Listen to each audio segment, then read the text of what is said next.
Yes, sir. हाँ, आज के जो इस सेशन को प्रिसाइड कर रहे हैं, अध्यक्षता कर रहे हैं ऑनरेबल मनीष सर, उनके परमिशन से आज इस सेशन को आप स्टार्ट कीजिए।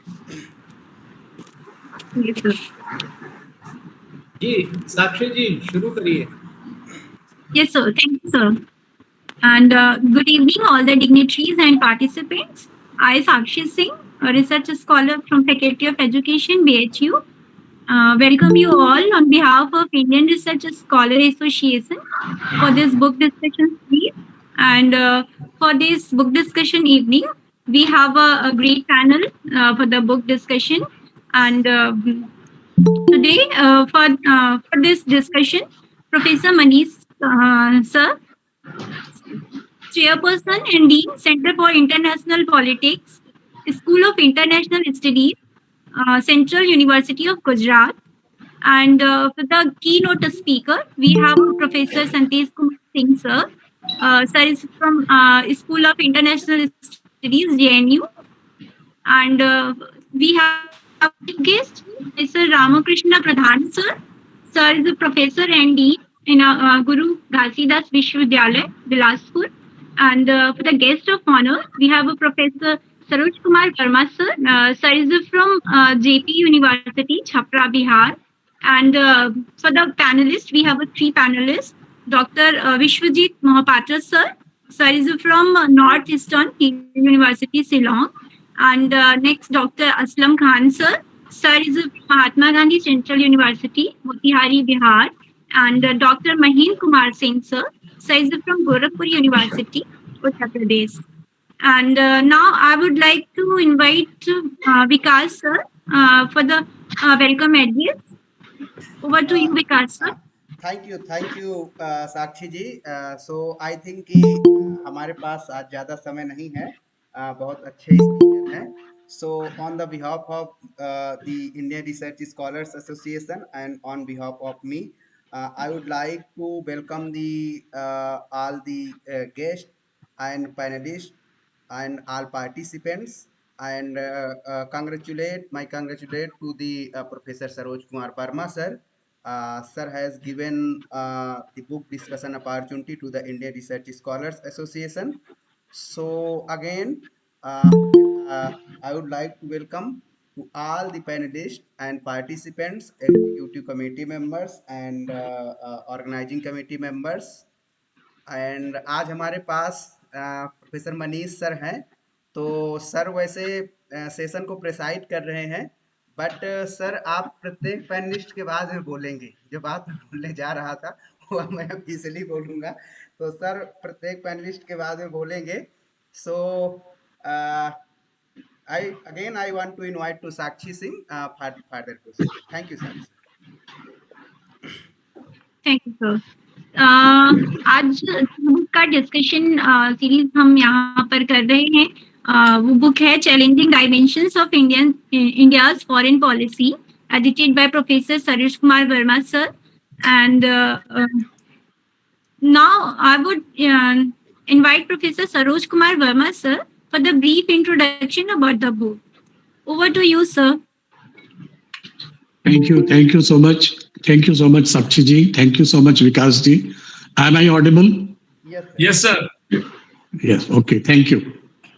First of all, I express my gratitude to Sri Vikas Kumar ji, President, Indian Research Scholars Association, and all research scholars associated with Indian Research Scholars Association for kindly organizing this program of book discussion on my edited book, Changing Dimensions of India's Foreign Policy. I am extremely grateful to Professor Manish, Professor Shantesh Kumar Singh, Professor Pradhan, Professor Biswajit Mohapatra, Professor Aslam Khan, and Professor Mahendra Kumar Singh for kindly accepting our request to join. Some of them are contributors also of this book, so I am very happy that they have joined. Professor Manish, Professor Mohapatra, and Professor Aslam Khan have contributed their scholarly article in this book also. So India's foreign policy has evolved significantly since its independence in 1947, reflecting the country's changing domestic priorities, global environment, and leadership visions.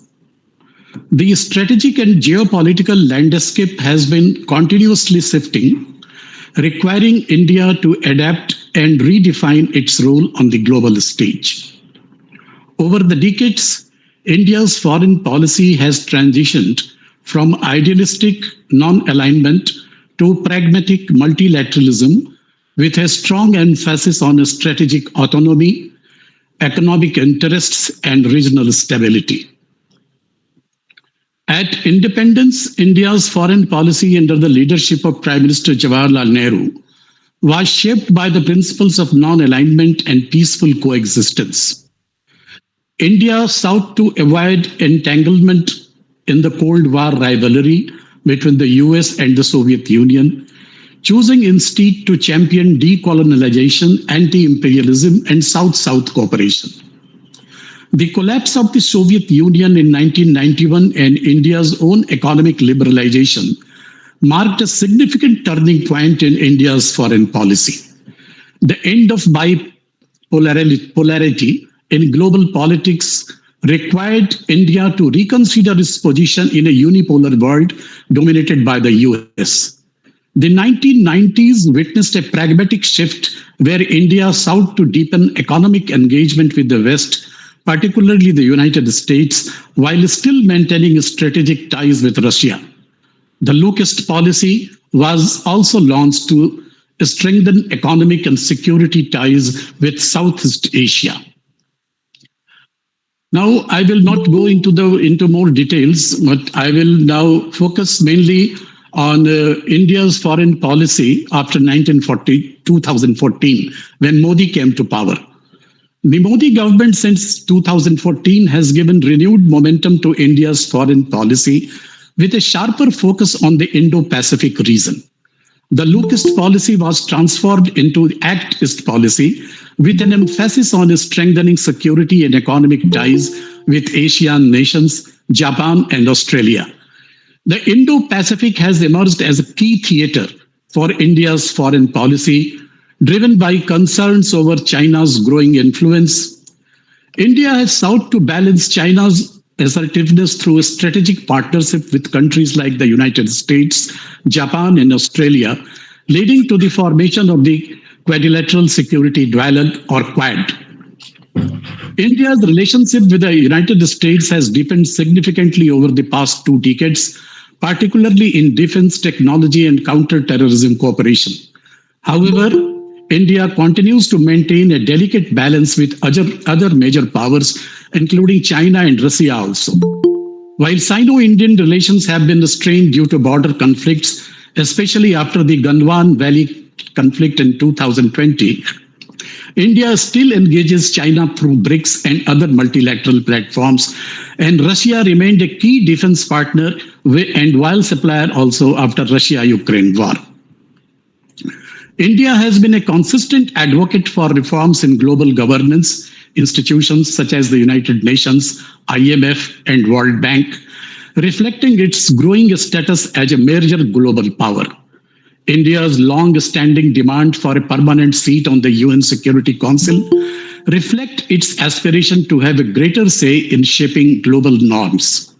The recent G20 presidency has further strengthened India's claim to global leadership with a focus on issues like climate change, sustainable development, and digital transformation. India's immediate neighborhood has always been a focal point of its foreign policy. The Neighborhood First policy emphasizes India's role in fostering stability, development, and cooperation with its South Asian neighbors. However, relations with neighboring countries, especially Pakistan and now Bangladesh also, have been fraught with tensions, particularly over cross-border terrorism, Kashmir, and some other issues. Despite these challenges, India has sought to strengthen ties with Bangladesh, Bhutan, Nepal, and Sri Lanka through economic partnerships, development assistance, and infrastructure projects. As one of the world's largest energy consumers, India's foreign policy increasingly reflects its need to secure energy supplies. India has engaged with countries in West Asia, Central Asia, and Africa to secure energy partnership and investments in renewable energy. Climate change has also emerged as a significant component of India's foreign policy, with the country playing a leading role in global climate negotiations, including the Paris Agreement. India's ambitious renewable energy targets and the launch of the International Solar Alliance underscore its commitment to sustainable development. India's foreign policy today reflects a balance between continuity and change. While the principles of non alignment and strategic autonomy remain, there is a clear shift toward a more pragmatic, interest driven approach that emphasizes economic growth, security partnership, and a greater role in global governance. As India navigates the challenges of a multipolar world, its foreign policy will continue to adapt to the dynamic regional and global environment. That's all. Thank you so much, Vikasji, for giving me this opportunity and for hearing me. Thank you so much. There are so many scholars, and I am very eager to hear them also. Thank you, sir. Now, I would like to invite for the keynote address Professor Shantesh Kumar Singh, sir. Thank you. I'm audible? Yes, yes. Yes, sir. Okay. So, first of all, I would like to give my special thanks to Vikas for inviting me this talk, and of course to Saroj sir for inviting me to share my ideas over the book. Actually, this is a very relevant book and contemporary book, which required to be studied by all the scholars working on foreign policy, diplomacy, and national security issues because it has diverse issues within it. Wherever we should know start reading this book, we can't stop ourselves by reading all the chapters because the chapters covers conventional, non-conventional security issues, all the aspects of policy to practices that is being included in this book, and this is somehow in that way is very relevant actually. As sir has already mentioned while he was speaking about this brief introduction of the book, he has already mentioned like just 1 second. Okay. So before going to that, I would like to give my special thanks to Professor Manish sir for being there to chair this session, and of course to my other friends like Biswajit Mohapatra ji and Pradhan Saab. He has been my good junior and good friend. Is still his good friend of mine. And Aslam Khan ji is there. Mahendra ji is there. You all are here in this session, and that is what the matter of concern for all of us because we are going to enjoy this 2 hours actually. We are going to have best brainstorming dialogue and discussion in this session. I am very much sure. At the same time, we are having huge number of participants who have joined, and they are going to have good interactive sessions. I am sure in the end of this session we are going to have questions, queries from participants. And before start about talking about before I start talking about book, I should be focused on the key concepts of foreign policy and diplomacy, how that is being changed in last many years, and why such books are required to be explored, to be written, and to be circulated to global community who are working this foreign policy and diplomacy domain basically. In that way, we have to understand what foreign policy is. This is very simple question, but for students, that is something when we like to ask them what foreign policy, they get confused. What foreign policy and why should we study foreign policy and what is relevant of foreign policy? These kind of questions comes to our mind, and we get confused. And but this is our duty, being a teacher, being a scholar, we should make it clear to students what foreign policy is. It's very simple. It's set of basically actions through which countries across the globe negotiate with other countries to maximize their national interest. That is something very known definition. That is something very static and status quo definition of foreign policy. And that is important to explain to. We can't say no, this is not something we have to explain in 21st century because there are several changing things. There are several things which are changing in basically last few years, last many years, last 30 years basically. So we have to change the definition. There are few key concepts, there are few definitions which are fixed. We can't make change in that. In that way, foreign policy is very much fixed, defined, fixed. And so in that way, the title of book is very interesting. Why I'm telling so? Because this is changing dynamic of India foreign policy, which is being written by edited by Professor Saroj Kumar Verma sir. Sir, I'm extremely sorry for not being able to contribute my paper in this book, because you have also invited me to share my paper to be published in this book, to be included in this book. But due to my prior engagements, I couldn't uh, contributed my paper in this book. That is very unfortunate, and I'm making my promise, whenever you're going to write another book on foreign policy or diplomacy, definitely I'll be happy to contribute a chapter in that. And Thank you so much. Thank you so much. yeah, Thank sure, you. sure, sir. So next time, definitely I'll work on that. And before going into book, I'm going to make brief introduction about the book, why this book is relevant. There, no, this is not something first time we have started talking about India's foreign policy or India's uh, diplomacy. This is something started happening last long time ago. Actually, this is not some. It started happening now. It has started happening very 1940s only. Since I'm talking about independent India, since then we have adopted independent foreign policy, and we started negotiating and establishing basically dialogue with multiple countries or several countries across the globe, which were so powerful countries, which were smaller countries, and that is what we have maintained till now. We can't say we are just changing our track. We are just going after basically smaller countries or medium powers or middle powers basically, or superpowers. We are trying to maintain balance between this small, middle, and basically superpowers. So we are having strong building, a strong relations with all the countries where they fall in basically any of the group, whether that is small power, middle power, or superpower. That is what we are practicing since long, very time. So in that way, we could describe. No, I'm not going to elaborate in detail because we have very limited time to share ideas about the book. So in that way, I'm going to briefly explain like 1947 to 1991 what happened. We are knowing the world was divided into part. We did not have much opportunity to share or no to exercise our independence or sovereign foreign policy basically. That's why we decided to be neutral. That's why we adopted basically NAM policy. But that was not something we are going to help particular group A or B basically at that time, like US, USSR.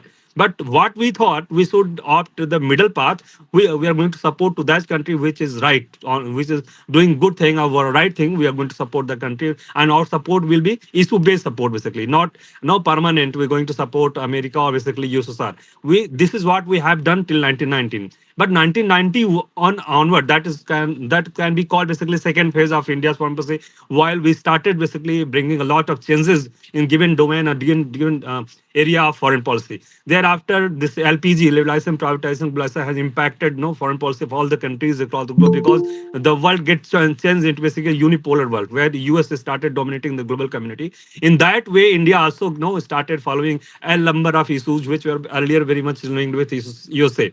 And India has also introduced LPG policy in India. And that is something we have witnessed in terms of what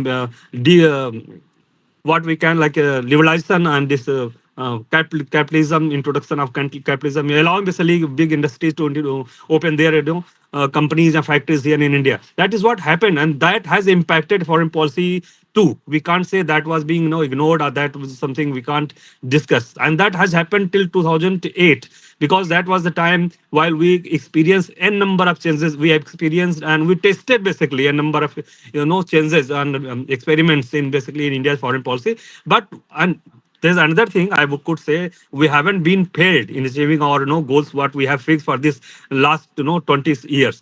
We have achieved our goals, but 2008 onwards, because of several reasons, foreign policy of several countries. I'm talking about many countries of the world, including Japan, Brazil, South America, Mexico, Indonesia. All these countries started making changes in their foreign policy, and India was no exception of doing so. Basically, India has also made changes in its foreign policy, but that get expedited 2014 onwards, while Prime Minister Modi became chief head of the basically government in India, and he brought a lot of changes from static to dynamic. Basically, our foreign policy tilted towards dynamism. Now we started including basically we started making a number of experiments in India foreign policy. That is what happened, and it brought a lot of changes in that. We can't say this is something an argument given without giving any examples. For example, look is policy being that has transformed act is policy, linked with policy, and extended neighborhood policy. These kind of policies have started coming in front of us. So we started reading,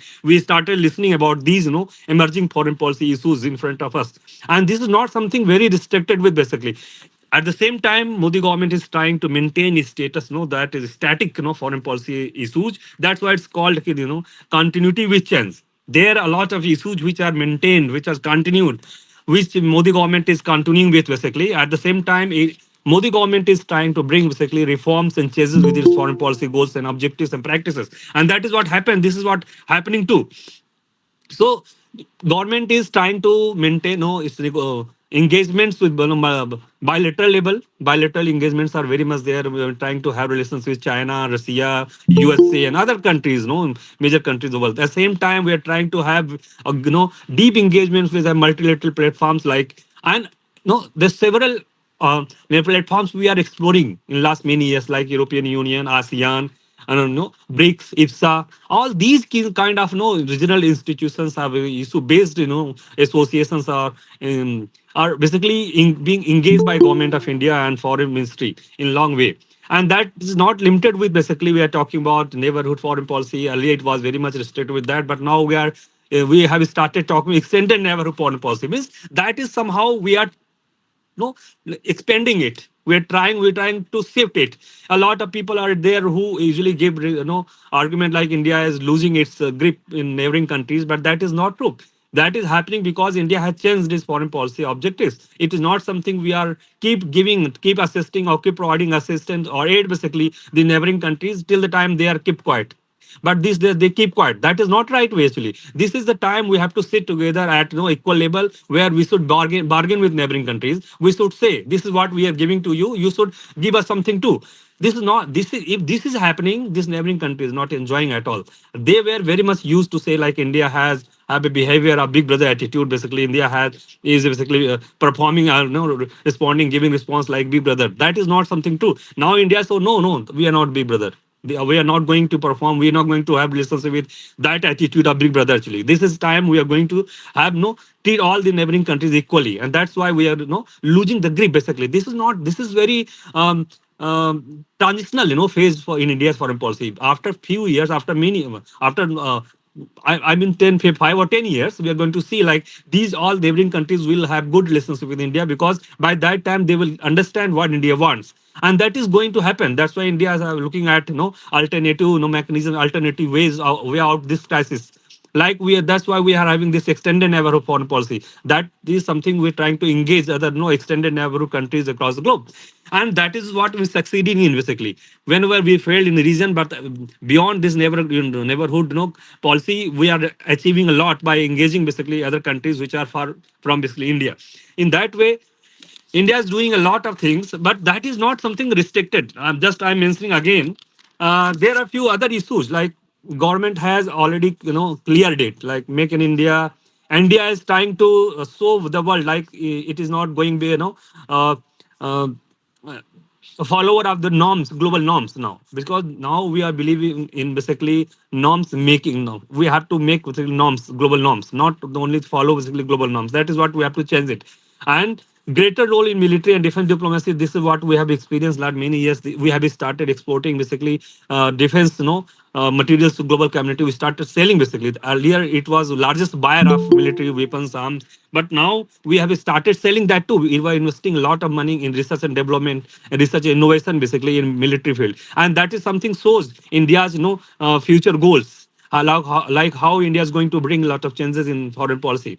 And that's why Modi ji has been very keen to use three C's. Just I'm mentioning that connectivity, commercial ties, and cultural bonds. This is what government of India is trying to look into. At the same time, he has mentioned three Ds. Democracy, that is a priority of government in India. Might be you all are aware, but there's an important point to note here. There are n number of countries from global south who are so keen to invite basically India's election commission to be observer, to conduct elections in those countries, or basically to provide basically training to people who are engaged in conducting elections in global south countries. These kind of successful stories are there, which we need to basically understand and we need to basically celebrate. And democracy, that is what Modi has always been, to communicate the world. Like we are going to have largest youth population in the world, which is going to be most skilled population in the world. Basically, in that way, we are going to be labor provider to world community and demand. That is what government of India is saying. Like India is going to be fulfill all the demands of global community in the days to come in terms of supply, demand, and supply.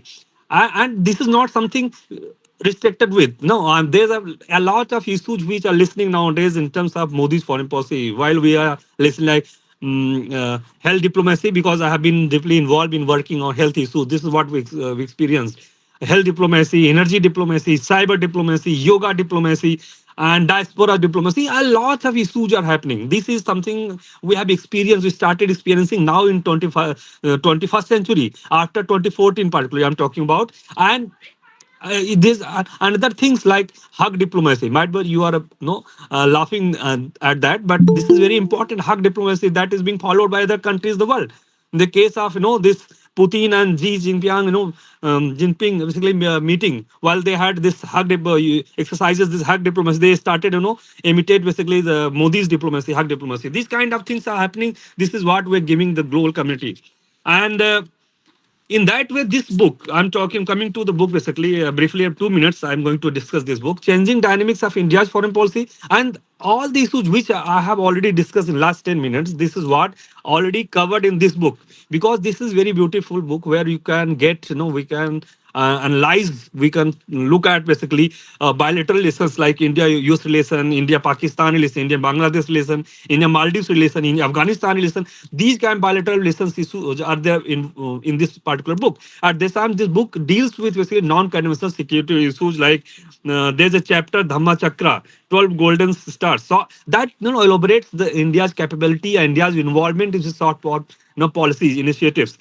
And there's other many issues which there's a very unique topic while I was going through this book, like COVID-19 and cooperative federalism. And this is very relevant book. This is what one of my students have done PhD on this, basically healthcare federalism in India and Canada. So where she tried to compare these two, Canada and India, and their healthcare federalism. And this is COVID-19, and cooperative federalism is one of the best example for us to look into basically, and how that is going to impact basically India's foreign policy. That has already impacted. This is not something I'm telling without any giving logic or without an example. This is what we have experienced in the past. Like n number of states of India have started raising their reservations against central government, and that is what a matter of concern for India's foreign policy too. So in that way, I would say that this is one of the most important book to be read by all the scholars across India. And I'm sure we are going to have very intense discussion for next 1.5 hours,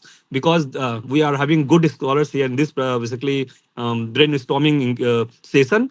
And with this word, I'm stopping here. I'm here only. I'm not leaving this group, and I'll keep intervening in between whenever I feel to say basically a few words. Thank you. Thanks a lot. Thanks a lot. Thank you. Uh, thank you so much, sir. So now I would like to request to Professor Manish sir to see the further proceeding. Manish sir. Yeah, thank you. Thank you, Vikas. And I think we will reserve our comments, the chair's comment towards the end. So maybe I can request the next speaker, Professor Biswajit Mohapatra. Thank you very much, Manish. It is good to see you, although it is online. But then I think the topic is very interesting. I must thank the organizer for choosing a very valuable book written by retired Professor Saroj Verma, who focuses India's attention, or tries to, let's say, refocus India's attention on the kind of foreign policy initiatives which have been taken, and also which probably raise the need for more such initiatives if India has to be recognized as a kind of a regional power.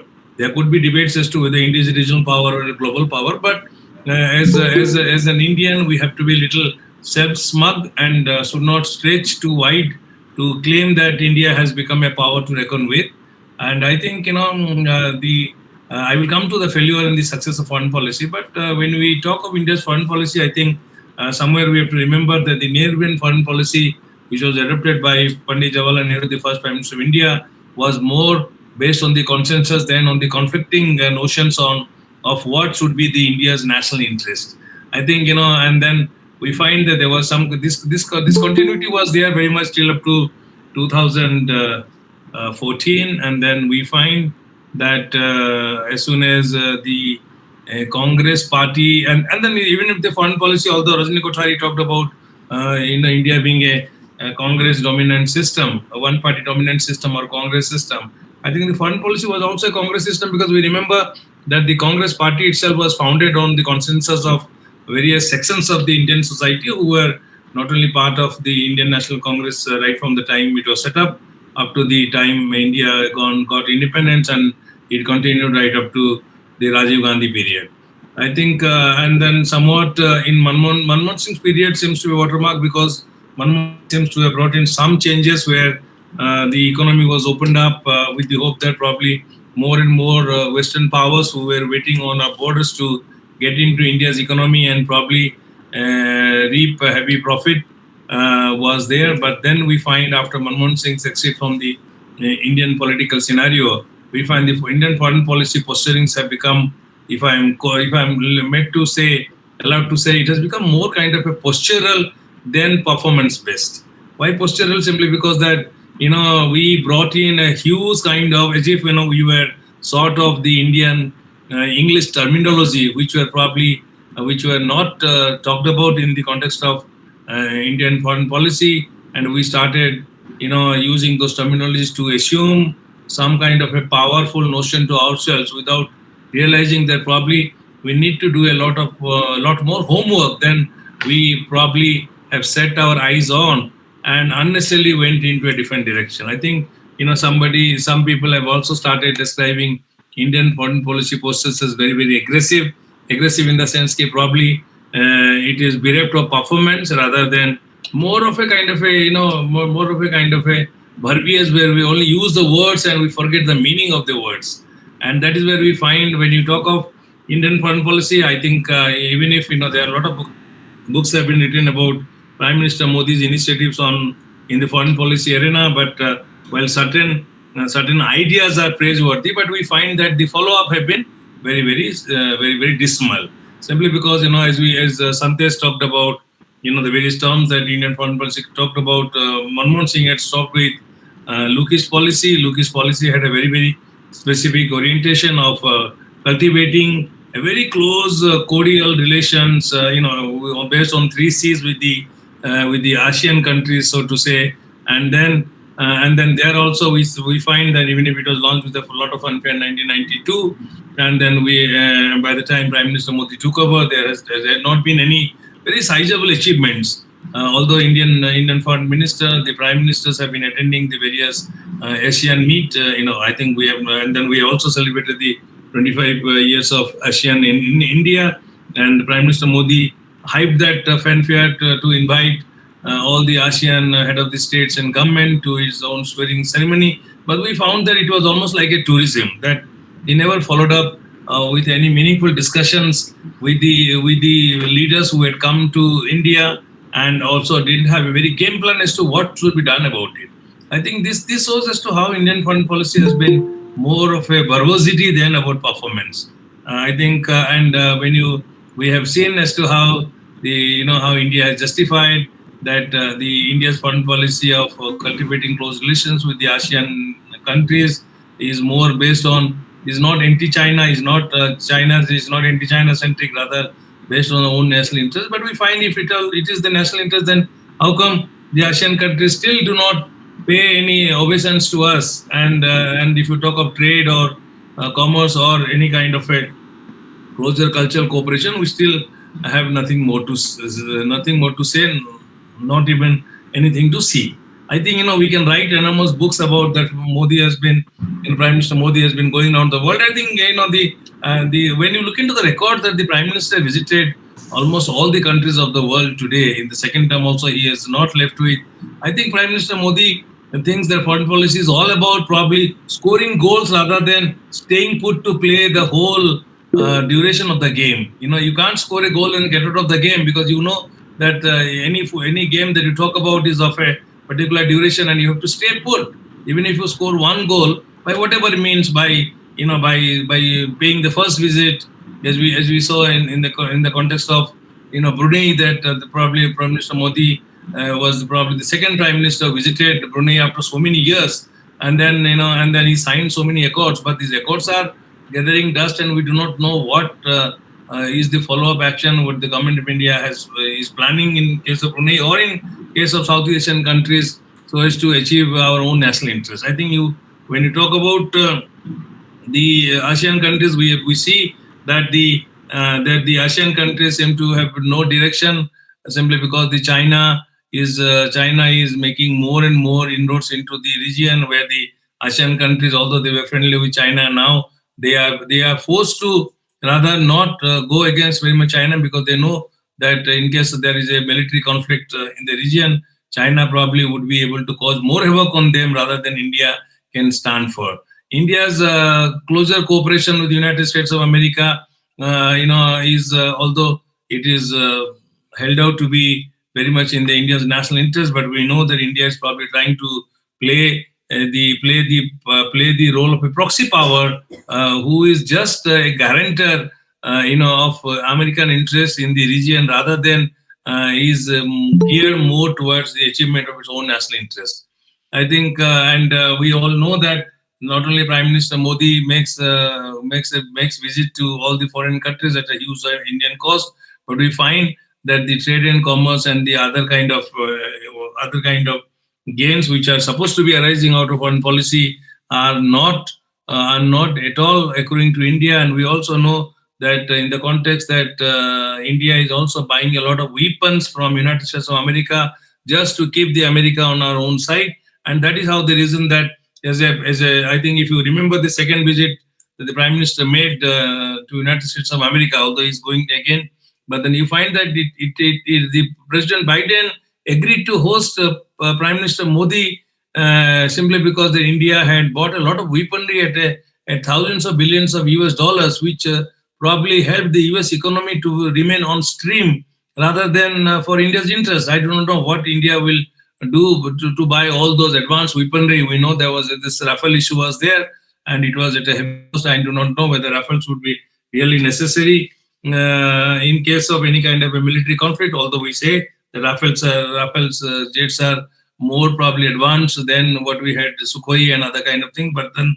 the issue remains that what India has been doing on its foreign policy front at our own cost. And if we were incurring a heavy cost, I think India should have been able to beat China in not only in achieving our own domestic growth, but also in winning over the foreign powers. I think to be very brief, one can say that India has been only making overtures, and I don't know why we should be making history to get into other regions where we don't have any stake. I think Russia-Ukraine war, if Prime Minister Modi, has been unnecessarily wasting time to talk of, bringing about peace, and we know that India's stakes are very low in the conflict, and India cannot really take up any kind of a very strong stand which can probably bring an end to the Russia-Ukraine conflict. And at this moment, when the Prime Minister visit to Ukraine was so highly criticized and it invited so many innuendos from the President Zelensky, that probably the visit should have not have been taken in the first place. But nonetheless, I think since our Prime Minister probably believes that it should be that he should be the one who should be seen as the messenger of peace, he's probably causing more harm to our own national interests vis-a-vis the foreign powers than anybody else. I think when you talk of external neighborhood, we must remember that India's projection of these hypes, that India will be 5 billion economy, India will be a major regional power, India will be able to bring about peace in any kind of international conflict, are probably making our own neighbors and other interested friendly powers to be more alienated from India's interest than what could have been otherwise. I think we also know that in this kind of a projection is also probably, and when you talk of the extended neighborhood policy, I think India should have been able to take all the neighbors along with them and help them in their own economy. And since Akhand Bharat, as we talk about, since all the India's neighbors were linked to the so-called India's economy in the past, that should have been given more priority than sort of alienating them and trying to have some kind of power projection with them. I think we know that India's failure has been very, very rampant in the context in case of Nepal, in case of Maldives, in case of Bhutan. Bhutan also at one point of time said that on the Doklam issue, Bhutan wanted to take this stand, support of China, also wanted to support Chinese stand in building that road there rather than solidly stand behind India.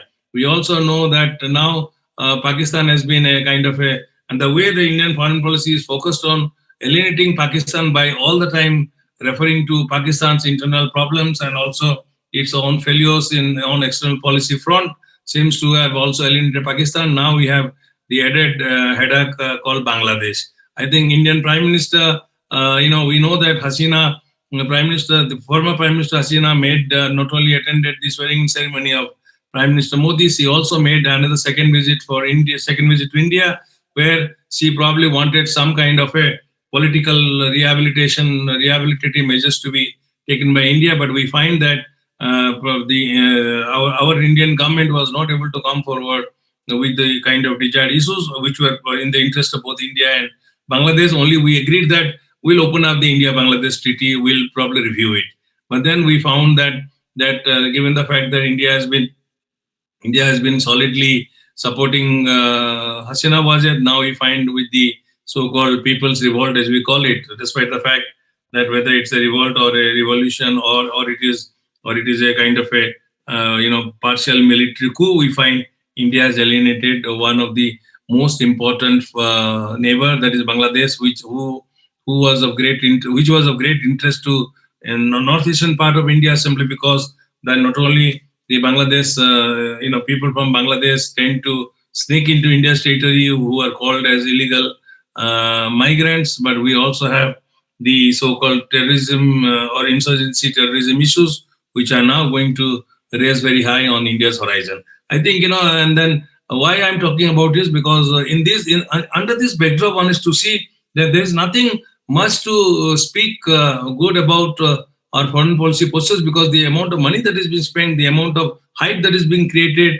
the amount of, you can call it something like Americanization, and then talking and adopting moralistic postures rather than pragmatic postures in the foreign policy has become the bane of our own Indian foreign policy.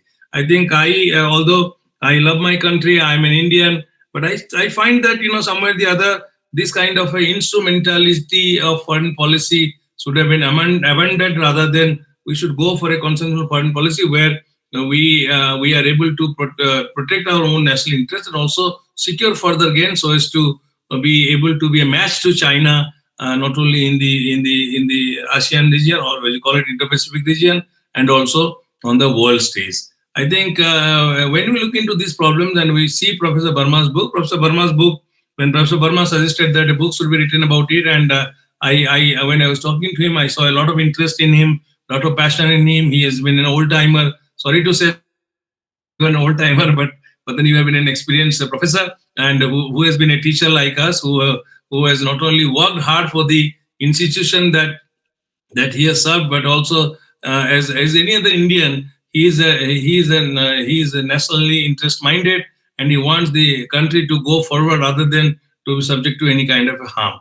I think when you talk of and when he was trying to explain as to why what are the challenges that should be talked about and how India should be able to enable to go forward, I think those discussions really enriched our kind of interactions, and I found that yes, although the foreign policy books of the Modi era were not written by then, and his book probably stands the test of the time, because it is not only it is not postural. It doesn't make any huge postures of India's foreign policy projections vis-a-vis the neighbors, and there was nothing, and also it's quite a calm and cold approach to India's foreign policy initiatives, and also the requirements of India vis-a-vis the other powers, both in the region and also in the world at large, and how we should be reflecting calmly and quietly and do our homework, and also be able to go for a consensual foreign policy rather than go for any kind of an aggression. I think, and that way, I've seen the book, although I've contributed a chapter, but my chapter was on Myanmar, and I have also seen that there have been enough focus, and you also understand that how India tends to alienate the neighboring power, the ASEAN powers, including Myanmar. I think we all know that the Myanmar people, public, foreign policy is more based on the people's desires than on the political regime's desires. And by India not able to have a clear-cut stand on Myanmar and on various other regional issues, India seems to have alienated the public, and I do not see that if there's any regime change in any country, we see in Bangladesh that there will be any kind of a pro-Indian move by the people which will put India at a great harm. I think in that context, Professor Verma, when he edited this book, when he invited some chapters, he showed to us some chapters, and I could find that there has been a very, very cold-blooded in the sense, very, very rational analysis of India's foreign policy postures and the initiative that India has taken, and how that has stood India in good state rather than what happens in the post-2014 period. I think the only thing that I would like to say here is that since this book was morely focused, Manish has also written, but since it was pre-2014 period, where India was rather a silent power, and now India can be categorized as a noisy power. We make a lot of noises, and we know that by making such noises, we do not serve our own national interest, and we should be able to rather, and diplomacy, I think Manish teaches diplomacy, Shantesh teaches diplomacy, Ramakrushna teaches diplomacy. I think we all know diplomacy is done more in the background than in the foreground. I mean, where you don't make any noise. It's not like that in Delhi, you don't have to, it's not a Diwali time, every time the Prime Minister visits foreign countries, and we want to show with the band, baja, barat, and also the firecrackers. I think, firecrackers to show that India has arrived. One good thing that Prime Minister Modi has done is that given the fact that he has been visiting the various foreign countries where Indian diaspora tends to be present in large number, and that has really enhanced our own image, and where Indians are no more being treated as very backward looking and what you say, incapable people. And I myself, in an article I've written as to how Modi has leveraged the diaspora into Indian foreign policy, and how that has really enhanced the Indians' image. But apart from this, we also find that if you come to the second stage of Modi's foreign policy, you find that somehow Indians have now come under serious attack, even in the advanced countries that India tends to be looking forward to have a closer relation. I think we know Indians are dying in America. I think we have seen almost shootings taking place, despite the fact that we have the closest relations with the United States of America. We also see in Australia, we also see in Germany. But nonetheless, I think we need to have a new model of foreign policy, where instead of band baja barat, we should have a very cold diplomacy, where we should be able to make our interest very, very clear to the countries and work with them, and not really succumb to their own interest. I think, sir, my own feeling is that since you wrote the book since the book was focused on pre-2014 era, it's high time that you also focus with all the shenanigans, with the I don't call them bhakts or whatever, but we all with the new minds, to see whether this aggressive push that India tries to give it to its own foreign policy initiatives are succeeding, or they are failing the country to a long run. I think with these few words, there are a lot of things one can talk about, but since this is a book discussion, we don't go much into each of the case study, but I think there will be another occasion where we will come forward and we will start talking about as to how the particular model which has been espoused for the Indian foreign policy is proving to be more harmful than what we look forward to. With these few words, I thank you. I thank everyone. Thank you. Thank you, Professor Biswajit. I think that's one view, rather a dismal view of India's foreign policy, but nonetheless, it's an important view. And let me very quickly just bring out two or three. I mean, at a time when SARC in the mid 80s, was not moving anywhere, and that was the time when Manmohan Singh had started in the early 90s with what we hear Look East policy. Look East policy was actually a foreign policy proposition at one point of time. And since then, I think the shift towards what we see the Act East policy is much more broader, not just in terms of geographical scope, but otherwise also it encompasses right from economics to defense to culture to connectivity, right? The second thing is, I think India has been able to do well in its engagement with big powers as well, whether it be the United States on the one hand and Russia on the other, the European Union. And by and large, it has been able to maintain a strategic autonomy in terms of its multilateral engagements, right from BRICS to G20. We have witnessed uh, a, a very good, say, orchestration of India's foreign policy. And I think my assessment has been that India's foreign policy today has a global standing, to say the least. And that is one of the reasons why I think the rest of the world is looking at India as to how India can be one of the interlocutors between the developed North and the developing South. And I think it was within this backdrop that Prime Minister's visit to both these countries as part of the larger conflict resolution should be located. I think we'll have more discussion, but may I request the next speaker, Dr. Aslam Khan, to make his presentation. I request all panelists to restrict to 10 minutes. Dr. Aslam. Thank you very much, sir, for the opportunity. First of all, I offer my sincere thanks to Professor Saroj Verma, sir, for providing me the opportunity to this important discussion. And I'm also thankful to Vikas Kumar for sending the invitation to me. Uh, and since all of my friends and seniors are here, I also offer my sincere thanks, and I am very happy to see each and everyone here. Kindly unmute the other people so that I can speak well. Kindly mute. Yes, sir. Please, sir. मैंने कर दिया mute. Okay. So, since we are talking of India's foreign policy dimensions, and the book is all about India's foreign policy, so a lot of things has been already been said by the previous intellectuals here. So what I see in the present context that India's foreign policy, when we see from the different phases from non-alignment to the contemporary foreign policy, then we see lot of shift.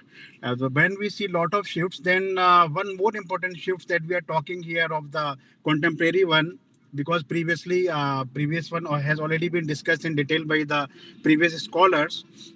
So in the present one, what I see that it was a great shift when we see our national interest or India's interest in terms of Middle East, in terms of neighborhood, in our neighboring countries, in terms of with relation to the BRI and other vis-a-vis China. So it was a great shift in India's foreign policy, and a kind of the aggressive posture was taken by the present foreign policy makers. Then we see that the kind of the conflict or the engagement in Dokalam or the other places, the kind of the engagement with Pakistan, the kind of the engagement with the Middle East policy, especially with the Palestine-Israel conflict, that we see that on the one hand, India was supportive of the two-state solution, but on the other hand, it is the closest ally of the Israel because of the lot of defense purposes. It was mentioned by Professor Biswajit ji that the kind of foreign policy that we are seeing in the present time is more engaging in terms of defense and all. The lot of the uh, uh, uh, purchases from the West, and India's swift transformation, close transformation toward West is a that is a very visible sign that in the present time, and when we compare it with the current Russia-Ukraine conflict, and when we whole this whole scenario, we will connect with the theory of complex interdependence. So, in complex interdependence, when we talk of this political economy, that how the global political landscape is changing, and when it was very much rightly put by the Keohane and Joseph Nee, that they say the states are not the only important actors. The non-state and transnational actors are become more influential. That we can see in the present world, that how these kind of the actors are becoming more important. And when we see the trade factor is most important with the notion of complex interdependence, and the status and the security issues that we are witnessing at the present time. And when we see this theory, the military force is less important, but the rise of the modernization in weapons or development of the modern weapons, or we see the kind of nuclear modernization in the present time. When we see the context of the Russian Ukraine, that whole West is now focusing this war towards Russia, and how Russia is countering that particular. And India's role is very that important, critical here, because recently our national security advisor Mr. Ajit Doval, he just briefed Russian president the kind of that bilateral exchange with Ukraine, that how India is now looking for a peaceful resolution. But on the one hand, West is very critical on the India's neutral stand toward Russia, because on lot of that events that India has been abstained from the United Nations and human rights. That whenever the voting comes, India abstains from the voting. So this is somehow against West considers against their own interest. But on the one hand, India want to balance this kind of the posture with both Russia and Ukraine, because on the one hand, India is talking of the peaceful resolution, because always Prime Minister Modi talks of that this is not the era of war, it is the era of cooperation, it is the era of peace.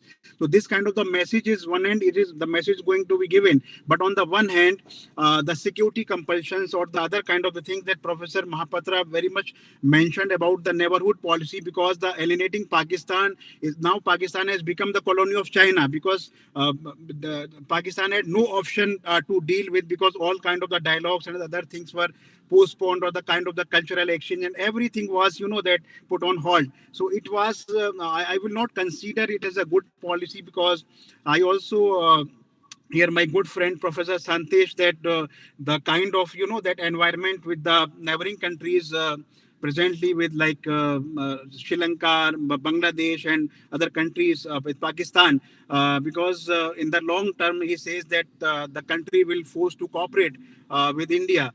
So I don't think it is a that good kind of that a welcoming development in terms of the foreign policy, because until unless your neighborhood is secure, that we can't feel secure, because how China is encircling and how China's influence is growing, even in Maldives, even in Nepal, even in Pakistan, even in Bangladesh. So this kind of that it is a very dangerous situation in terms of the foreign policy is concerned, because in foreign policy our national interests are the prominent thing that we need to secure. If our national interests or our national security it is not secure, that we can't say that the foreign policy is that very much that welcoming, or I'm not very much critical of the things, but as as a citizen, as a teacher, or as a common person, what I think that secure the neighborhood policy is very much important thing, that if our neighborhood is not secure, because if we go by the Chanakya policy, even Chanakya also state about, because it has been said earlier that a lot of the Chanakyas are there in the present foreign policy, and they are drafting the policy accordingly. I do agree that in some fronts that India is confronting with the kind of that if human right abuses or something like that, India is our foreign minister is very much vocal, and he is giving a befitting reply to the Western nations, because those nations are the one who are also having, still America is having this racial problems, and they drop the nuclear bombs, and they are just lecturing on the human rights and all. So India is giving befitting reply to those people whenever the question comes to human rights or internal affairs. So but on the other hand, the complex security environment, because it was an era of economic interdependence on the one hand, but the security factor has become very prominent in the present environment, because when we see our neighborhoods, the nuclear neighborhoods, we are seeing China is there, Pakistan is there, and Russia is nuclear state, and the nuclear threats are being exchanged. So in this context, that Russia is our traditional defense partner, is a very important country for India. So India is in a kind of dilemma how to balance this kind of, that things that on the one hand, West badly need India to counter China, and India's position is somehow now, that India is on a kind of condition where India is dealing with some of the things with the West, but later on this situation may change, because China and Russia are a great player in this region, Asia region, and the war is at the courtyard of Asia. So in this regard, India's foreign policy need a careful revision of its own national interest first, our own security first. So this kind of the things need to be revisit and to reconsider.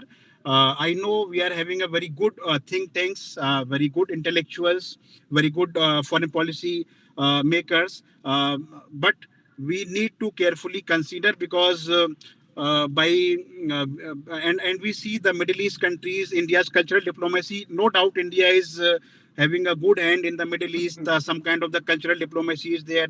So this is also playing part. Diaspora is playing a very important role. But the main important thing is, until unless our borders are not secure, our security is not updated. So what I think that becoming powerful is not a bad thing, because until unless you are having one is having a powerful posture, so that your voice is going to be heard. Until unless you are weak, nobody is going to hear you. So in this regard, I must say that in India need to fix the problem with the neighborhood first.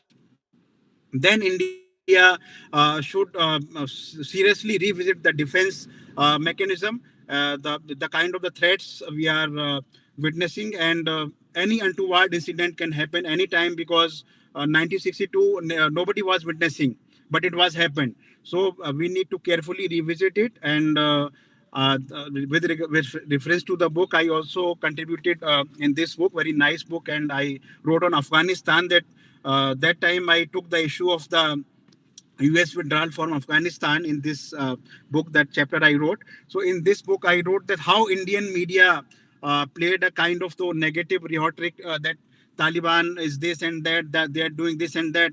And the later stage, that now you can see the situation is changing, because nothing is, that permanent in terms of these kind of situations. Now Pakistan and Afghanistan at the loggerheads, and other, you can see the India's relationship are now improving somehow with Afghanistan. So this kind of the things need to be carefully revisit. And this book is really having a very nice articles, and I am grateful to Professor Verma to provide me an opportunity to contribute in this book.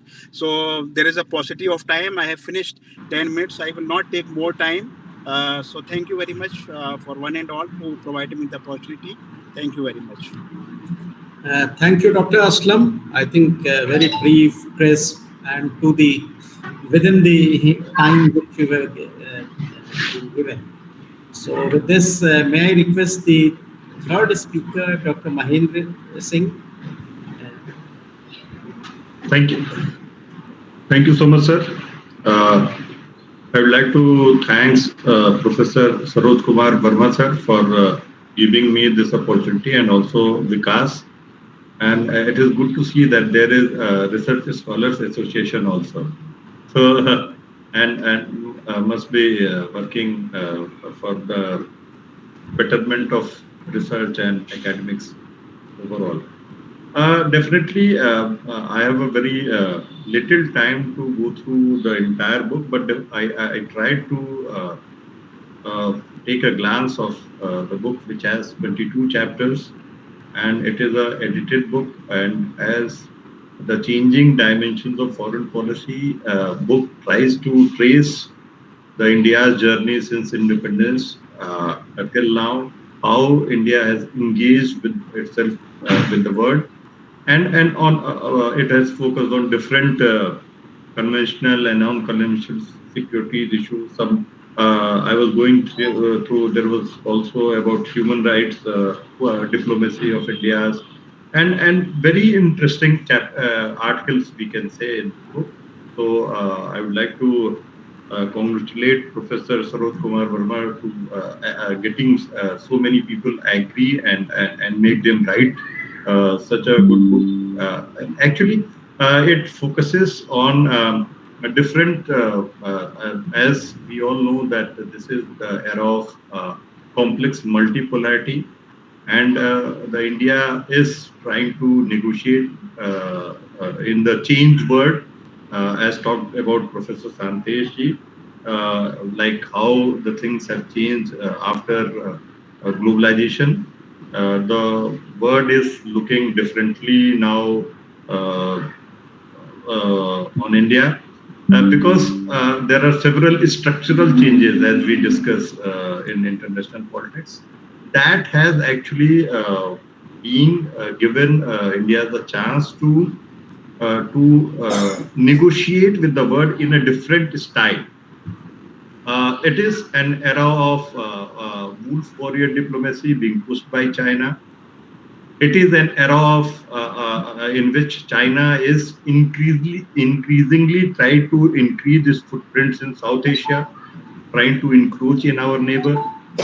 It is an era where there are one superpower, and there are many competing powers which they are trying to become closer to United States.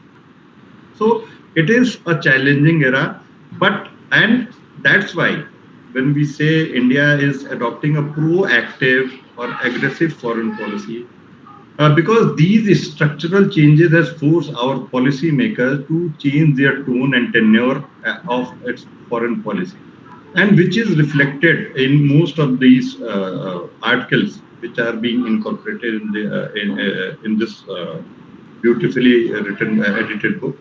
As it pointed out that today's India is actually trying to negotiate with both Russia and United States, who are on a different poles. Actually, Russia, China, Iran, they are trying to create a alternative world order against the Western powers, including United States.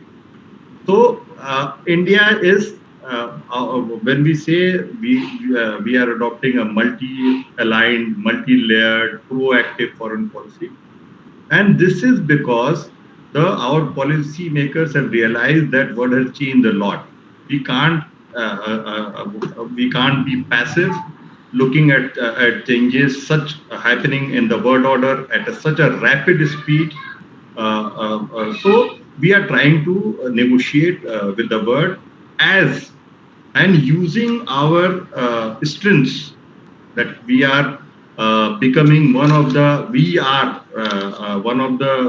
fifth largest economy of the world. We are the biggest market. We are second largest military force with nuclear capabilities. We are actually a country which has adopted or implementing liberal economic reforms. We are at 7-8% growth. We are cutting down our poverty level. So these are the strengths on which we have become proactive or overactive or aggressive, whatever term you may use. So these have given strength to our policymakers to negotiate with the world on a very strengthened, better top platform, and that is being reflected in our foreign policy. That's why we say we have adopted a strategic realism in our foreign policy.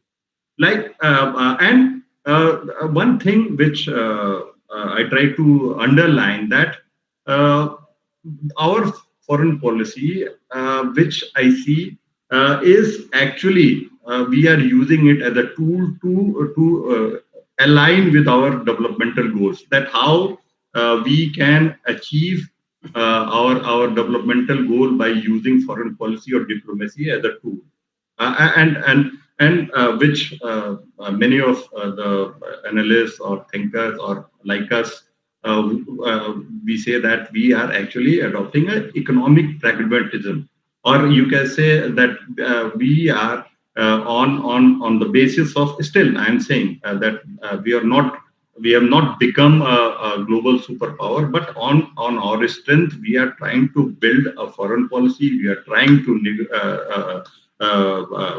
build our diplomacy, which is actually little.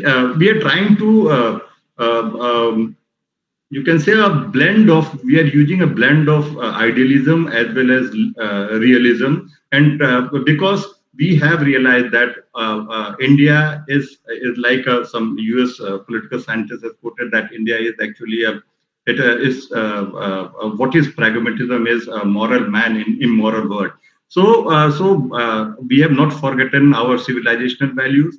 That's why on every platform we proudly say that talk about Vasudev Kutumbikam. We talk about Sarve Bhavantu Sukhna, and on this strong civilizational values, we are negotiating with the world and building our diplomacy and foreign policy to further our development goal. That still we have a large population which is below poverty. We have problems of employment or literacy. So we are trying to solve this by using foreign policy as a tool. And this book, I have read few chapters, and definitely these 22 articles in this book has touched upon these issues very, you can say, not on a very rational basis, not guided by ideological, you can say, prism, but it is, they have analyzed this. The first chapter itself, trajectory of Indo-US relation, dynamics and constant. And in the end of this chapter, the writer says that but uncertainty about US support, if any, invasion from China and Pakistan. So we are aware of this. That's why we said no when US want what to be a military alliance. And this is what we talk about when we talk about strategic autonomy, that we assert ourselves, that we are not going to be what called quote unquote a colony or junior partner as Pakistan has become to China. We are not going to accept that kind of tag being attached to us on international level. We are on our strength. We are playing and asking a place in the multipolar world. We are trying to become a pole in this multipolar world, and but we have a conflicting objective here, that we also have a legacy of being a leader of you can say global South, and but we think that these two objectives are not contradictory, but they are being projecting itself as a leader of global South will pave the way for India as a powerful pole in global order. So and this has been a very I was just reading through the emerging geopolitical trends in Indian Ocean in 21st century, then written by then Professor Manish chapter. I had gone through that, how things are unfolding in South China Sea. Then changing paradigm of Indo-Russian relations, Russia and India. So actually, this book tries to trace India's journey, foreign policy, and its diplomatic, you can say, actions. And beautifully, I could not vouch for every chapter, every article, but definitely by the preface written by Professor Saroj Kumar Verma sir, I could get a sense that what this book want to say, and in my view, this is a very timely and very beautifully compiled book, and it is going to add a new knowledge into the domain of foreign policy makers, or as students we are of a foreign policy. So I think I will not take much time. We are already late in the session. So I congratulate to Professor Saroj Kumar Verma sir for this book, and also to the writers who have written chapters in this book. And I'm thankful to Vikas, then Sakshi, and all other and my good friend Shantesh ji, and all Professor Ramakrushna Pradhan, Dr. Vishwavidyalaya, Mohapatra, Dr. Aslam Khan, everybody, thank you so much for patiently hearing me. Thanks a lot. Thank you, Dr. Mahen Singh ji. Very nice. I think you very rightly brought out this very important point, that whenever it comes to foreign policy choices, Right. What are the structural transformations which happen, which actually drive any country's foreign policy? And that actually is a very important point which you brought out in your lecture. And any foreign policy, for that matter, is starting with a beat NAM in Yeah, 47 or even today, when we examine Prime Minister Modi's foreign policy, I think we need to remember this context in which we are actually orchestrating our foreign policy. So, very important point. Thank you for that. Thank you, sir. And I think with this, we have the guest of honor today, Professor Ramakrushna Pradhan, a good friend, old friend. We have been on panels together on several occasions. So now, may I request you, sir, to just deliver your speech? Namaste, sir. I may call you a guru of mine as well, Professor Manish ji. My good friend and senior Professor Shantesh Singh ji, elder brother, and another kind of political guru as well, Professor Biswajit Mohapatra, Aslam ji, Mahendra ji, for his nuanced analysis of foreign policy. And of course, my big thank goes to Professor Saroj Kumar Verma ji, and I must congratulate him for producing such a masterpiece at a time when we required a masterpiece in it. And to provide a platform for a wider discussion and debate on this very relevant book, I must thank and congratulate Vikas for creating a platform where all the intellectuals, academicians, and people, those who keep interest in academics, can join together and debate. And what I was seeing, it was a kind of, I mean, it's a crossing the Rubicon, people from different, ideas, coming together and giving their ideas with regard to the book, isn't it? It was a kind of mesmerizing academic feeling that when you have, bunch of people coming together and discussing ideas without interfering with each other and accepting the ideas of others as well. So I believe that this book, indeed, from this perspective, has achieved a lot. And I was going through that. That book has around 22 chapters, comprising 364 pages.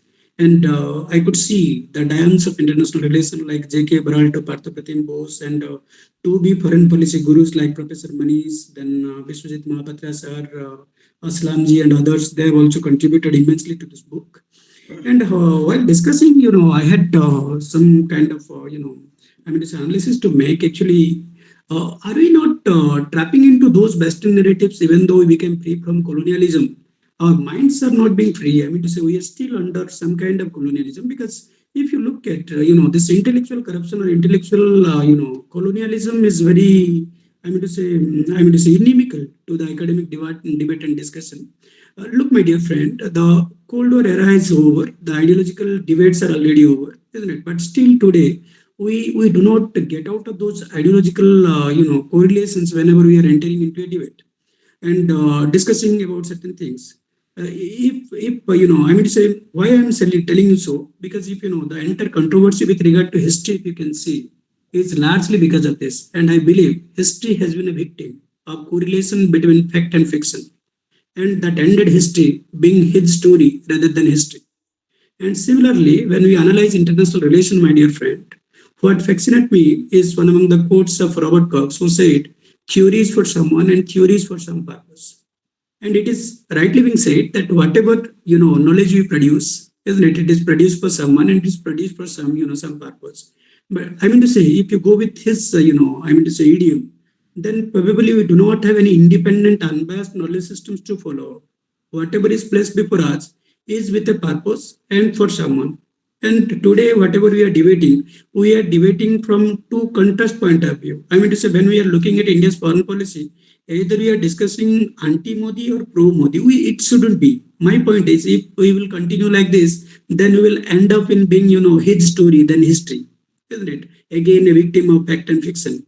So what I'm telling you, my dear friend, I may be wrong because the people out there who are discussing are, more senior to me and having, a length of, intellectual service under their banner. But what I believe, whatever is happening in foreign policy is a completely paradigm shift. We need to accept it. Initially, when foreign policy was made, it was a byproduct of geopolitical conditions then. And to remind you, if you look at the Cold War time when India's foreign policy was made, largely it was a necessity driven. And, I may quote here George Orwell when he said in his defense of ignorance that we all are incomplete. And to be complete, we interact with each other. And simply that was what happened in 1947 when India became independent. India wanted a foreign policy, and the governing principles were formulated accordingly, architected accordingly, so that it can suit to India's needs and necessities then. But that doesn't mean that those futures we have made in 1947 still have to continue forever. Then I believe that we are being, anti-Aristotelian, or we are being anti-organism. That foreign policy is well suited to the changing needs and conditions and requirements of a country. Foreign policy should not be stagnant. Foreign policy should be transformative. It should be changing to the requirement of a country. If it doesn't change, then I believe that foreign policy is dead. It is not working. And if you see, why foreign policy should change? Because conditions are changing. The geopolitical surrounding and the features around us are changing. Therefore, the foreign policy should also change. Look, my dear friend, what has changed so far is how much waters have flown into the river Ganges. When foreign policies, governing principles were architected, we were living in Cold War, and it was driven by Cold War politics. But today in 2024, when we are discussing geopolitic, articulation has altogether changed the dimensions of world politics. We are no longer believing in Atlanticism. Now we are living in the era of Asia Pacific, Indo-Pacific, rather to say, isn't it? It is no longer the bipolar politics. We are driven by multilateralism. It is no longer ideological bipolarity. We are living in technopolarity, my dear friend. It's a different era. It's not about, as some people have said that we, in order to please America or please Russia, we are entering into defense, negotiation and all this. No, that is not what. Even then, we are maintaining the balance between the two. That is most important. That is what I believe is smart power diplomacy of India, isn't it? I agree with Shantesh when he said that we are doing, very well when it comes to foreign policy frontiers in many, domains, many aspects. Just not in energy politics, or just not in diaspora politics, or just not in health diplomacy. Rather, if you look at, we have scored, mileages in almost every domains of foreign policy. Because then only you can understand when you look at the transformation that have taken place from then to now, isn't it? And if you look, my dear friend, then it was need-based foreign policy. Therefore, the principles were articulated accordingly. Now it is demand-based. Then we were dictated. But now we are setting the discourse. We are not dictated by somebody else. We set the discourse and we define the terms of, discussion or agreement, that to say, isn't it? And from nowhere, suddenly we enter into global focal point. Today, India is being discussed everywhere, isn't it? We may agree, disagree. That's a, different perspective altogether. But fact of the matter is, India has been discussed everywhere, isn't it? No world forum can miss the name of India, my dear friend. So that says that how India works in foreign policy frontiers. And importantly, this bilateral diplomacy which was there during Cold War, era, which even my professor used to tell me that it is the beauty of bipolar politics that India remain unfocused, and whatever benefit India could want, it get from both US and USSR. But today, out of this bipolar politics, what we are? We are the Biswaguru. We became the, flag bearer of world diplomacy. Whether you talk about the Ukraine-Russia crisis, or whether you talk about the Palestine-Israel crisis, isn't it? In all this, India has been the peace broker. It is taking the lead, and the non-alignment foreign policy that we talk about, or the peaceful coexistence that you talk about. In other means, India is carrying them forward. Therefore, we need to advocate those things that are in the interest of India. And we need to abdicate or criticize those things, those who are largely bandwagoning and chest beating, rather to say.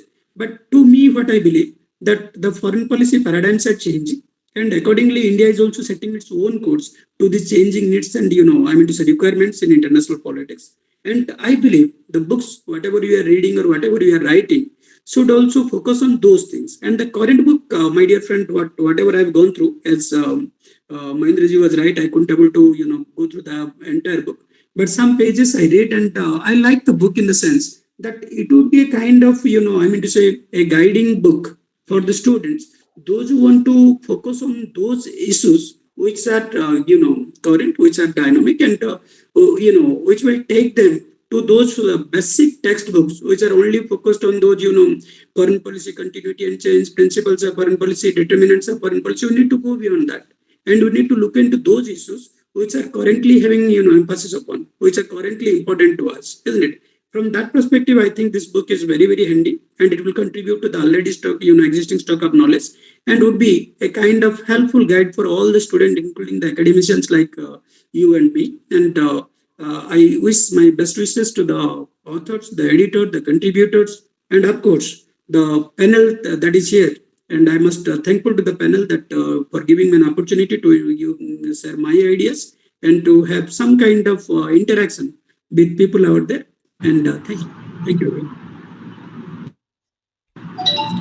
Thank you, Professor Ramakrushna Pradhan, for that wonderful speech.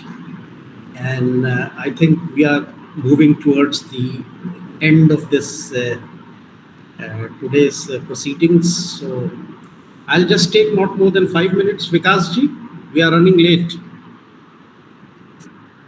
Sir, it's depend on you, sir. I think you should be take 10 minutes minimum. So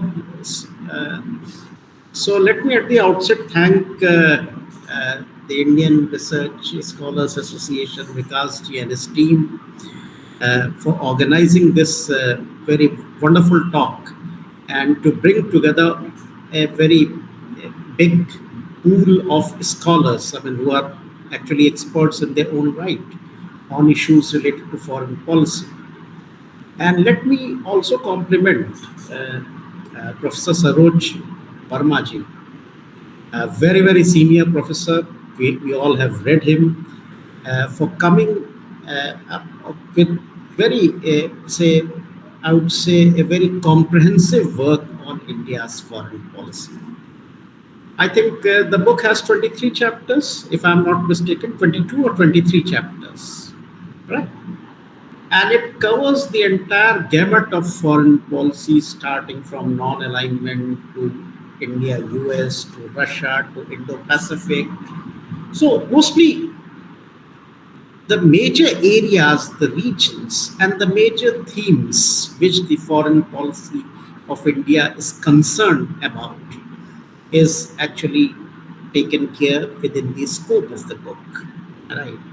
I'll propose another volume for Professor Saroj Verma, but that I'll come later. During the course of this discussion also today, we have had, say, speakers from Professor Shantesh to Professor Ramakrushna Pradhan to Professor Mohapatra, Professor Kumar, Professor Aslam Khan, who have actually dealt with various regions and areas of their expertise, right from ASEAN East to West to Middle East to Russia to neighborhood. I think these are some of the areas which actually concern India's foreign policy today. But I think when we articulate a foreign policy, how do we look at it? What are the factors which drive? And Dr. Mahima actually brought out this point as to what are the structural transformations.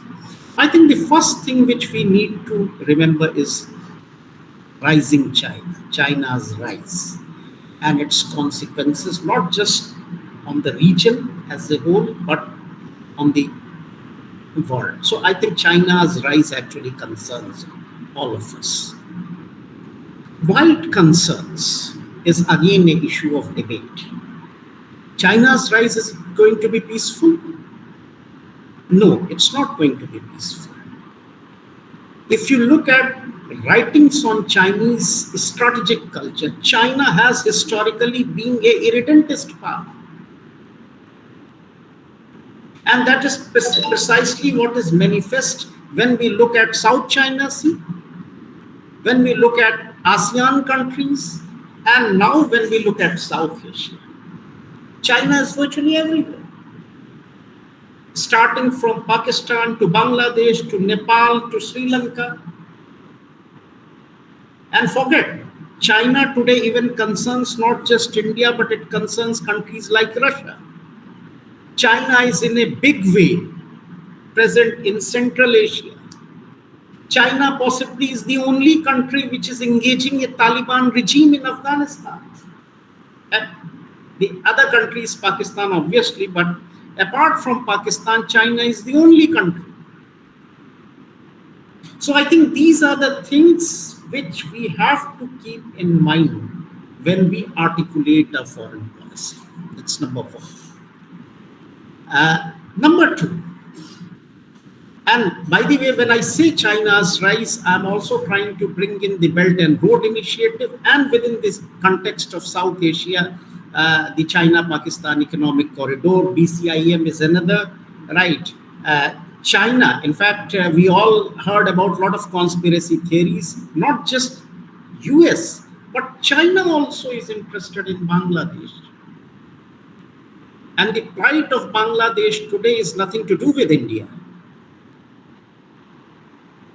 We always keep, when it comes to neighborhood, we always accuse ourselves that India is a hegemonic power, so on and so forth, which is not the case. Please understand, the plight of your neighbors is nothing to do with India. They are also equally responsible for their plight. And therefore, the choices within India, for India, within its neighborhood are actually getting narrowed.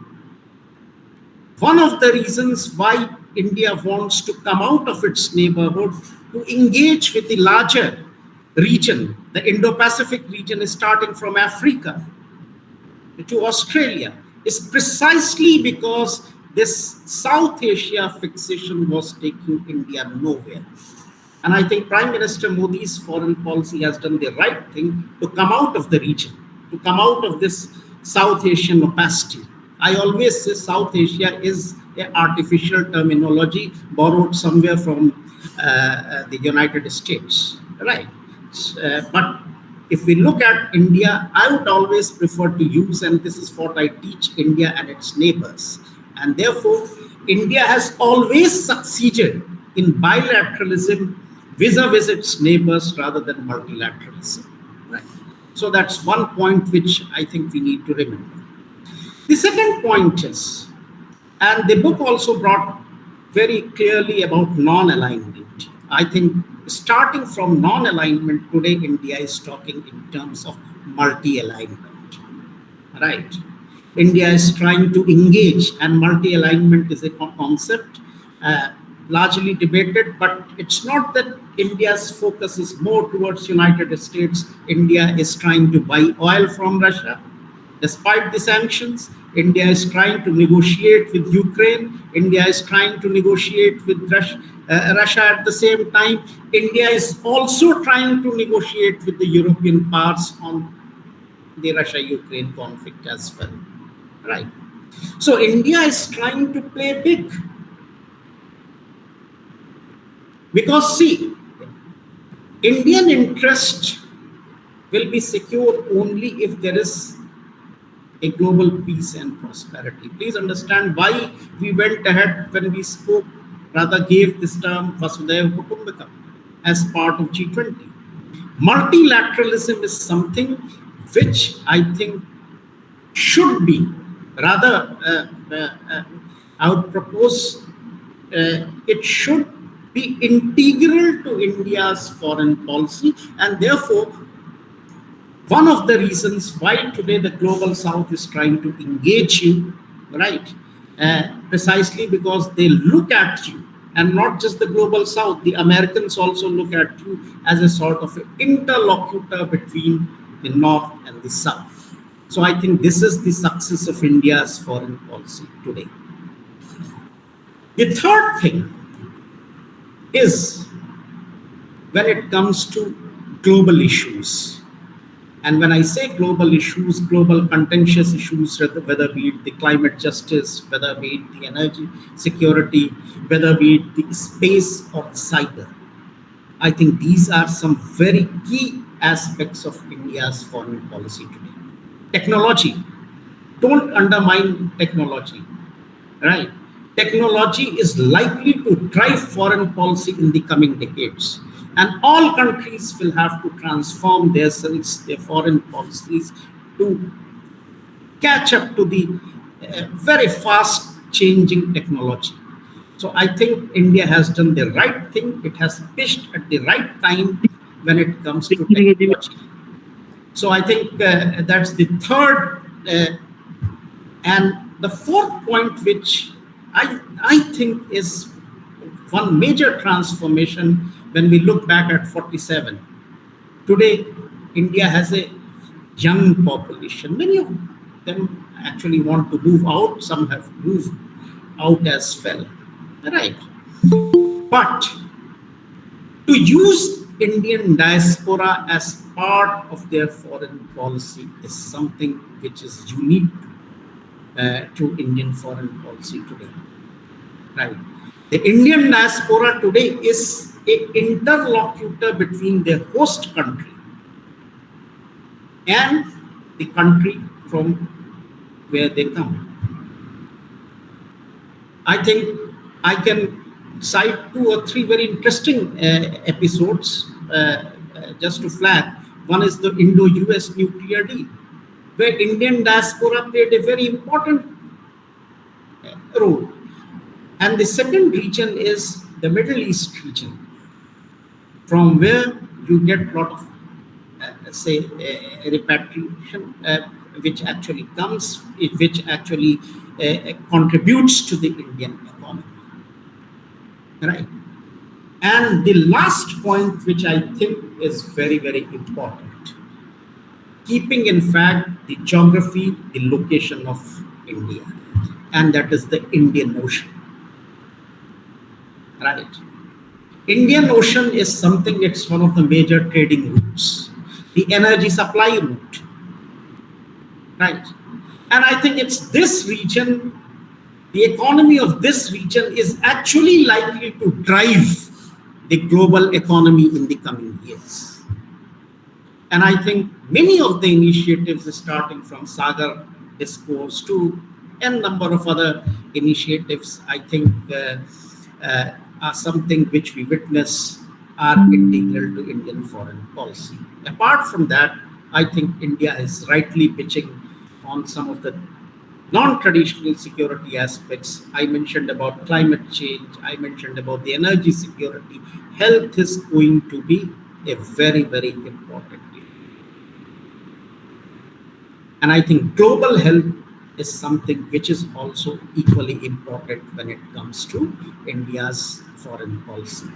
I think within this context, I think let me again compliment Professor Saroj Verma ji. Very nice book, interesting book. It actually not just deals with conflict, it deals with relations, it deals with themes, right?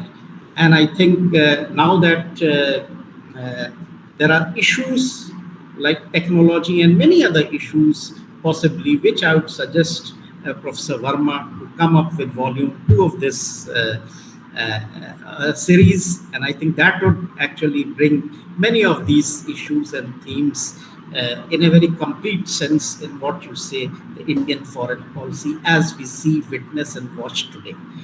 Thank you for a very patient audience, and thank you Indian Research Scholars Association for this great opportunity. Thank you. Thank you, sir. Sir, we should be invite some questions. Yes, possibly. I mean, if the participants do have some questions, we can invite some questions. I request you to just, if you have questions in your message box, maybe we can take some questions. I think our keynote speakers has. No. Actually, I don't have question. I have a very good. Actually, I have a point to make here. Yes, sir. Actually, I mean, it can be after question, comments, listening, whatever. Yeah, feel after free. listening the entire, the discourse over this important topic, India's foreign policy, this is what I've realized. Like this is, as rightly Manish sir has mentioned, like we should come up with basically second volume of this book, and I'm hoping Saroj sir has already mentioned, already started working in that direction. I'm so sure because he is the one who always keep working, actually believe in keep working, and he has already started working in that direction. And there's another point Biswajit sir has already mentioned, like we need to work towards basically Akhand Bharat. So we need to basically look beyond India's border. Basically, we should start working in that direction. Biswajit sir, मुझे लगता है कि आने वाले दिनों में अखंड भारत की जो परिकास्ट अपना एक इमेजिनेशन है, that is going to be true very soon. And I'm happy because Vikas is so active in organizing such programs, and this is not something easy task. Basically, it's very difficult to organize programs regularly. Basically, and he has already made this association. This is achievement of our young scholars. We have to encourage them basically, and he met me personally here in JNU long back, actually last year, and that time we had discussion over this. And because I suggest you, I extend my best wishes to you and your team for keeping good work in future too. And definitely, I would like to congratulate to editor and all the contributors of the this edited volume, which is very relevant, very important, and definitely I am looking forward to contribute my paper in the days to come for next basically this volume two, or next volume two basically. With this, I'm stopping here. Thank you, Vikas and Saroj sir, Manish sir, Biswajit ji, and Mahendra ji, Aslam ji, सबको बहुत बहुत आभार, and all the students. Thank you. Thanks a lot. Thank you, sir.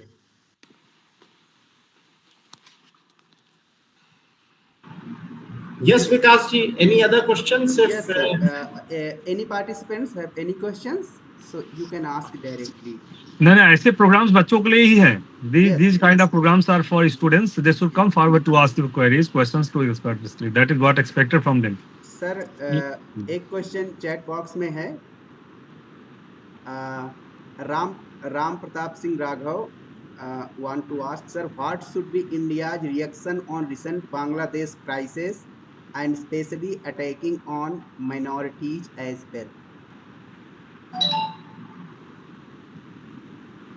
Any of the panelists who would like to answer? Should I answer this question? Yeah, please. Yeah, it's very good question that you raised on the kind of the minority affairs have been in the recent past in Bangladesh.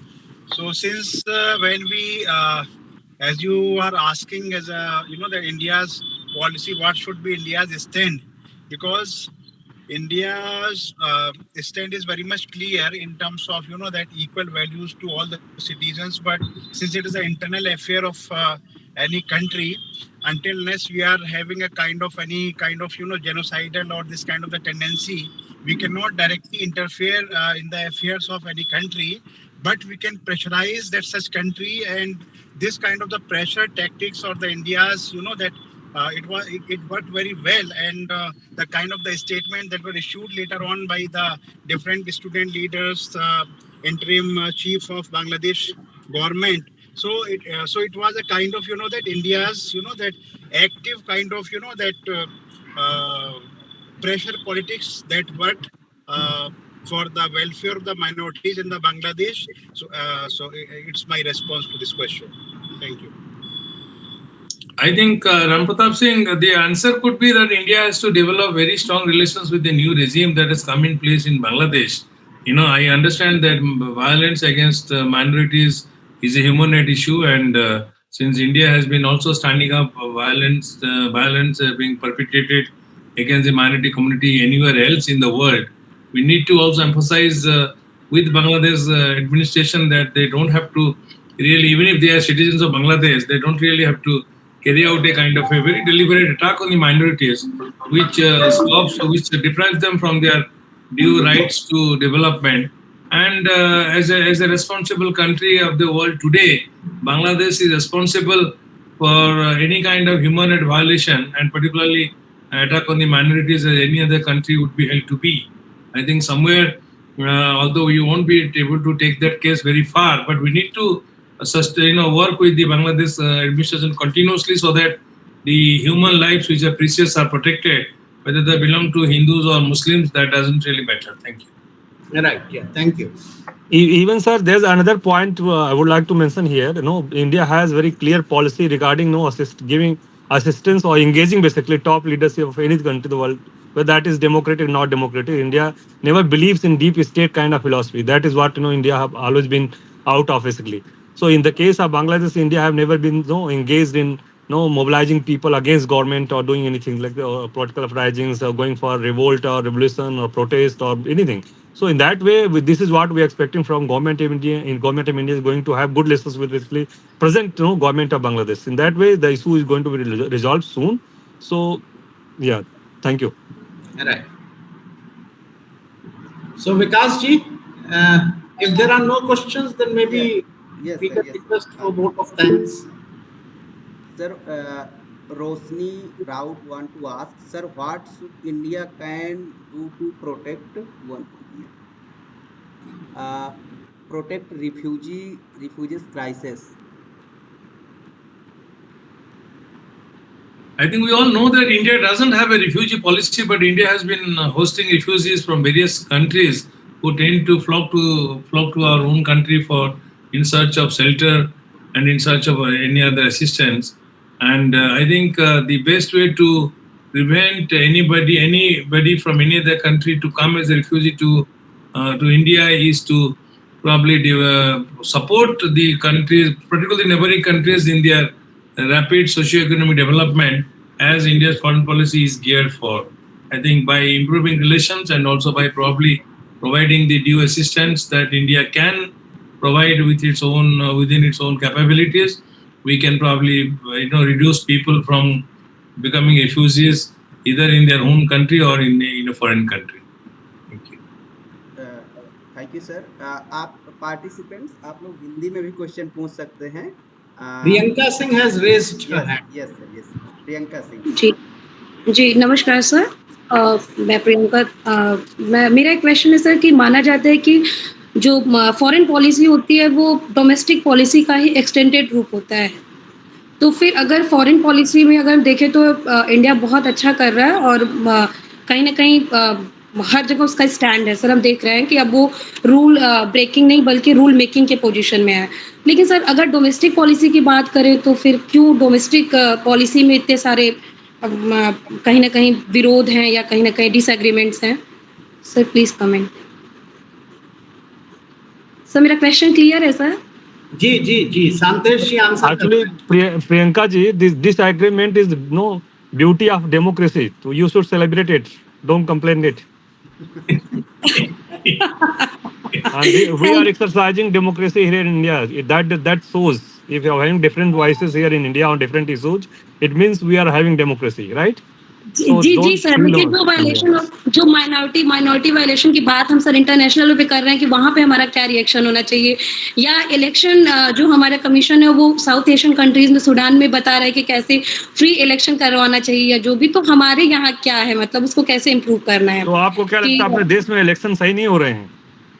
नहीं sir, अभी उस पे फिर से reform पे बातें चल रही है कि one nation one election. That is the continuous process. We have to keep working in that direction. We can't say this is the full stop. Now onwards we're not going to bring it informally or electoral system.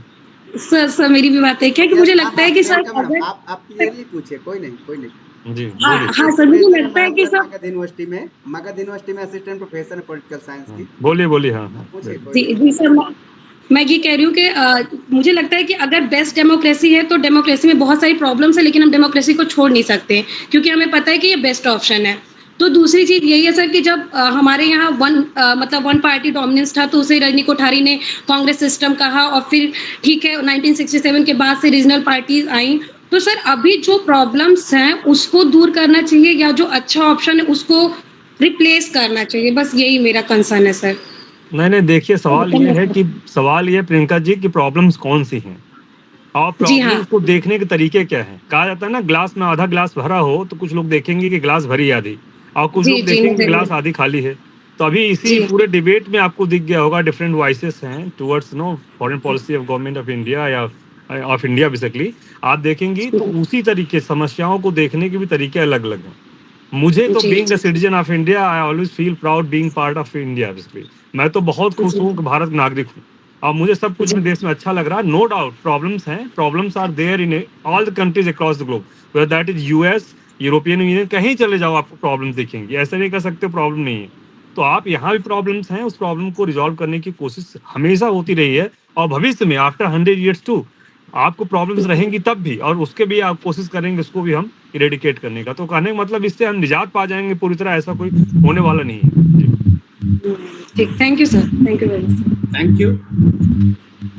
Thank you Verma sir. मैं Verma sir को बहुत बहुत धन्यवाद और आभार ज्ञापित करूंगी sir आपको, क्योंकि सर आपकी वजह से मैं इस इंटेलेक्चुअल डिस्कोर्स में जुड़ पाई sir. Thank you very much sir. Thank you so much. Thank you. Saroj sir आ गए हैं। सरोज सर, हम लोग सबका एक जो रिक्वेस्ट था, आप लोग Yes, thank you, Professor Manish, for your suggestion to come out with second part of this book and willingness of some scholars like Shantesh ji to contribute their paper for that.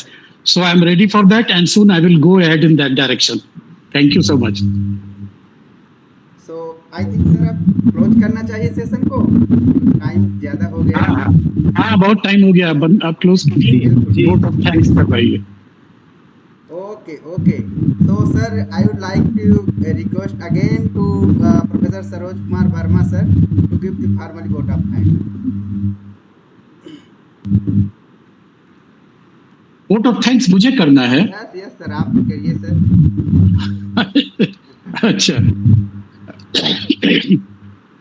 चलिए ठीक है, आपने कहा तो मैं सबको धन्यवाद देता हूँ।